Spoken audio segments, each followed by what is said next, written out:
akwai wani abu da muka taba zuwa aka tono, wato in kaga abin zai baka tsoro.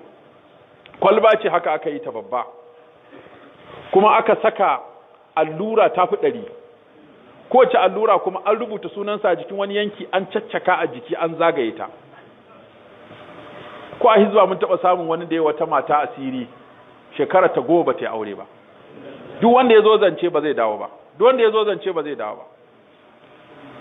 Ta faɗi cewa aka ce to mijin da kika aura ta wace hanya kuka rabu, ta faɗa, sai aka nemo shi, sai ce shi yayi.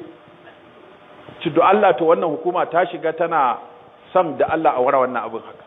Sai ce to shikenan, da ba dan wannan hukuma yana ganin darajar ta da kuma aikin da muke ba, musamman da yace ni ba da ina ganin darajar malam Daura ba, to da shikenan aka ki faɗi inda abin yake, aka je aka tona a cikin kwalba, ana fashewa shikenan, ba tafi wata ba ta yi aure. To wannan shi ake, wannan tsafi ne, neman taimako ne da aljanu, wa ma hum bidarrina bihi min ahadin illa bi iznillah.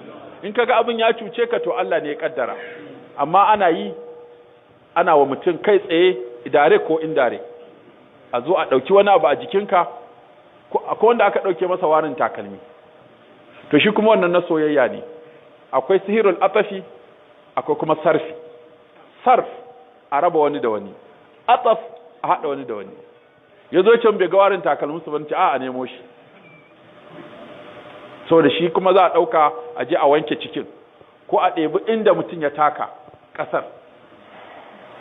Akwai wanda yake cewa ya taɓa zuwa zance wajen wata yarinya, ya fito kafin ya shiga motarsa sai ya ga kawai kannanta sun zo suna tattara ƙasar da nace ko ma ka karɓo.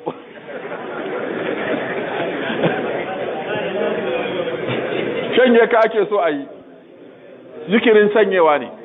Din ka duba tafan tsafin, ai akwai tafan da aka wallafa su irin su Gayatul Hakim, irin su Sihir Harut wa Marut, irin su Kun Fayakun, fi ma Kano ko iltafan Dusi, suna da tafai ne kawai tsafi suke koyawa.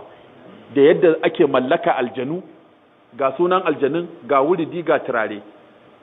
In kana son ku yi alaka da wannan aljanun, ga wuridin da yake so, ga turaren da zaka hada, ga yadda zaka kira shi, ga inda zaka yi wuridin, karkashin bishiya kaza ko karkashin katanga kaza, ga kuma abubuwan shirka da yake so kai kafin alaka ta ku ta kyau.